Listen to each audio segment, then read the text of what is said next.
Mutiny is the most terrifying scenario for any general. Discipline is abandoned, the chain of command breaks, and soldiers resort to killing officers and taking spoils for themselves. Like every army before and after, the Roman army was no stranger to mutinies. Historians have recorded 76 of such instances in the Roman army, just between the years of 90 to 30 BC. But before we dive into some examples, it's important to understand the rules within their military. When citizens joined the Roman army and took their sacred military oath, they effectively forfeited a great deal of their civil rights. Their life would from now on be dictated by harsh military discipline, with their general being able to legally punish or even take their lives if need be.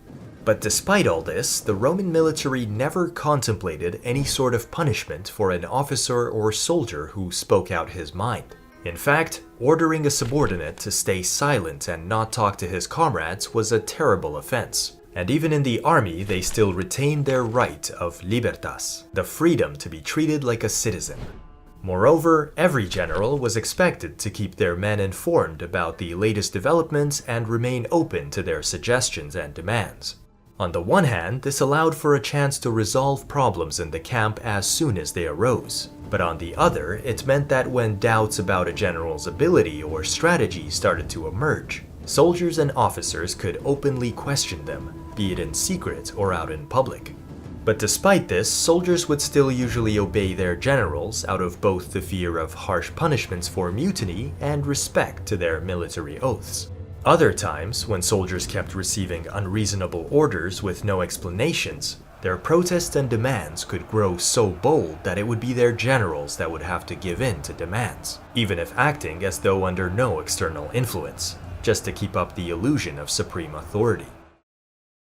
Today's sponsor, Medal Hunter, is giving you a chance to win up to $500 in Bass Pro Shops gift cards. They have a prize pool of over $30,000 up for grabs until September 13th.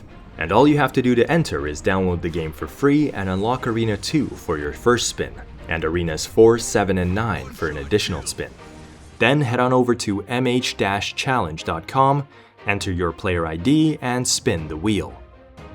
The game itself features a super intense sniper duel against real players across 3 rounds, with no auto-aim, testing your timing and precision at hitting the same target.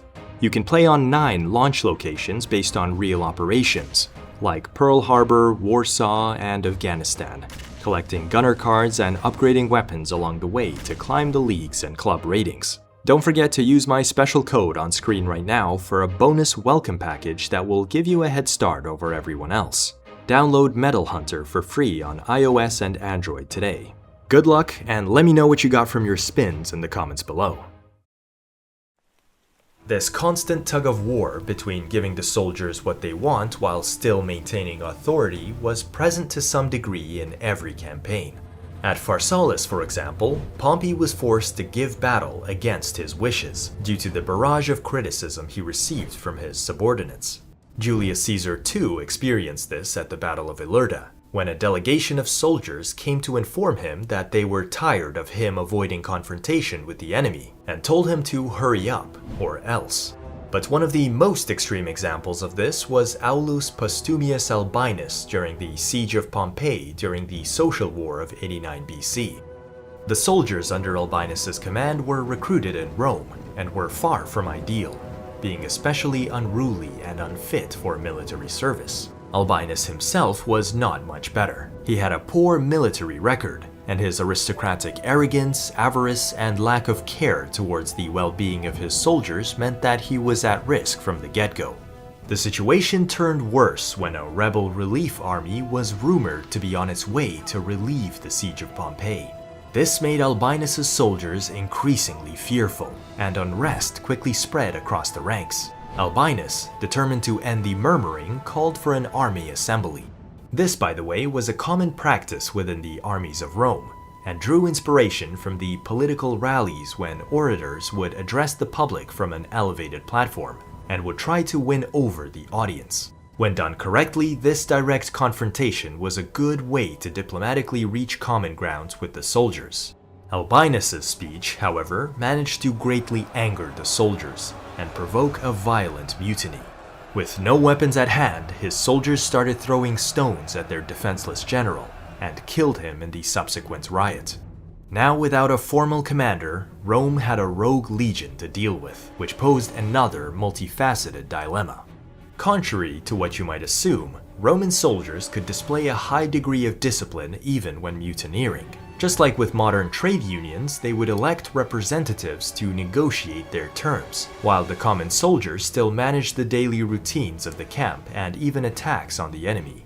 Regardless though, ancient authors still suggest acting quickly, as mutinies could swiftly spread to nearby armies who might have similar grievances and spur them into taking similar actions. On one hand, punishments for mutineers had to be severe, firstly to dissuade other armies from following suit, and secondly because the very men who have felt the power and ease of breaking the chain of command and rallying their comrades to violence are very likely to do it again. But on the other hand, a punishment too severe might scare the mutineers into spiraling down to even more chaos and violence. So let's see how the Romans handled this situation. The task of dealing with the mutineers fell to a nearby army led by General Sulla. Contrary to tradition, Sulla sent a full pardon to the entire legion at Pompeii, on the condition that they would now loyally serve him. The overjoyed mutineers swiftly agreed, and did exactly as promised, becoming an integral part of Sulla's future victories in the social war. So in this situation, Sulla positioned himself as a friend to the soldiers, and used their hate towards Albinus to fuel their loyalty and gratitude towards him. A lenient but effective strategy. Even someone as legendary as Julius Caesar found himself in several mutinous situations throughout his career. In 58 BC, just before facing the Suebi chief Ariovistus in open battle, Caesar's soldiers wavered. The fear of facing Germanic tribesmen, getting their supply lines cut off, and doubts about the legality of the upcoming campaign proved too much for them. At this point, Caesar was not the legendary figure he would later become, and his relationship with his troops was still in its infancy. But unlike Albinus, Caesar was a very skilled orator, and used a two-pronged strategy to quell the unrest. First, instead of calling an assembly and facing all his soldiers together at once, he called a private council, inviting only the centurions. Then he easily won them over and had them relay all the details of the meeting to their soldiers and dispel their doubts. Secondly, Caesar appealed to the soldiers' sense of duty and competition by declaring that if no soldiers followed him, he would march alone with the 10th Legion, who he was sure would not question his orders and do their duty. This elevation of some soldiers over the rest worked like magic. After all, a mutiny is only effective when the majority of the army doesn't follow through. But Caesar's full faith in the entire 10th Legion made the other legions feel like their concerns were not unanimous, and also that they were being surpassed in bravery and loyalty by their equals. What I find most amusing about this situation is that there is no way the entire 5,000 men of the 10th Legion were as fearless and loyal as Caesar claimed them to be. It's far more likely that when Caesar praised them at the meeting, the centurions of the 10th simply did not correct him, and then passed on his praise to the entire legion, while all the other legions assumed the 10th truly stood unwavered. If Caesar chose to speak to all his soldiers at once, like Albinus did, it's very likely they would have seen each other's mutual doubt, and the situation might have escalated. But alas, that's not what Caesar did, and very soon a delegation of soldiers informed him that the entire army was ready to follow him wherever he wished. Caesar's actions are a textbook example of how a general should act when faced with the threat of mutiny. Identify the problem from the officers, split up the opposition, and eliminate them individually. As you can see, Caesar used the divide and conquer strategy even for his own men. But fear and doubt are not all that could spark a mutiny. Poor conditions of service, like a lack of pay and supplies, delayed discharge, or even the chance to press their demands without facing punishment could all spur soldiers into taking action. This is the situation Scipio Africanus found himself in 206 BC, when the garrison of Sucro mutinied due to a scarcity of supplies and not being paid in 4 years. To escalate the situation, Scipio fell gravely ill at Carthage and everyone thought he was going to die.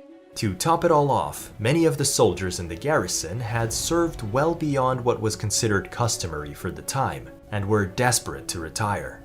Banding together like modern workers on strike, their first step was choosing a committee of 35 ringleaders to persuade the tribunes in the camp to help them reach their demands from Scipio. Unfortunately, the tribunes were having none of it and bluntly refused to collaborate with the soldiers. This rapidly escalated the situation into an open mutiny. Discipline broke down, officers were beaten, and men started leaving the camp in search for food and supplies. Nevertheless, the Sucro garrison still remained diplomatic and elected officers to run the camp, with an oath being taken to uphold military discipline, while the ghosted tribunes all fled for Carthago Nova. This serves as a great example of Roman mutineers behaving very orderly. To everyone's surprise, Scipio soon recovered and sent a delegation promising that he would accept the demands of the mutineers and wanted to welcome them back into Carthago Nova. But unbeknownst to the mutineers, Scipio was planning to crush the mutiny and reassert his authority, making sure this never happened again. He first ordered the inferior garrison of Carthago Nova to depart from the city to not raise any suspicions of a planned crackdown. Once the mutineers were inside of the city, Scipio used false pretenses to identify and separate the 35 ringleaders of the mutiny. By the next morning, the mutineers realized that the garrison of Carthago Nova had them surrounded, and all their leaders were captured. Now in a position of power, Scipio had the ringleaders publicly executed in front of the army. But the punishments didn't go any further. In fact, Scipio made sure that all the soldiers' grievances were properly addressed, and they were all soon paid and demobilized. Despite the heavy criticism ancient historians like Polybius or Livy threw at the soldiers for their behavior, this mutiny was very reasonable and diplomatic, and even Scipio empathized with the soldiers' demands. After the end of the war, these soldiers would also receive large tracts of land as a reward for their long service to the Republic. Sadly, not all mutinies had such happy endings. When the 9th Hispana Legion mutinied, Julius Caesar threatened the legionaries with decimation, the harshest punishment in the army.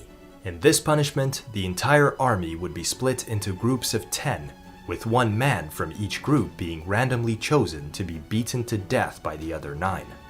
But Caesar finally settled on the execution of only 12 ringleaders chosen from a group of 120.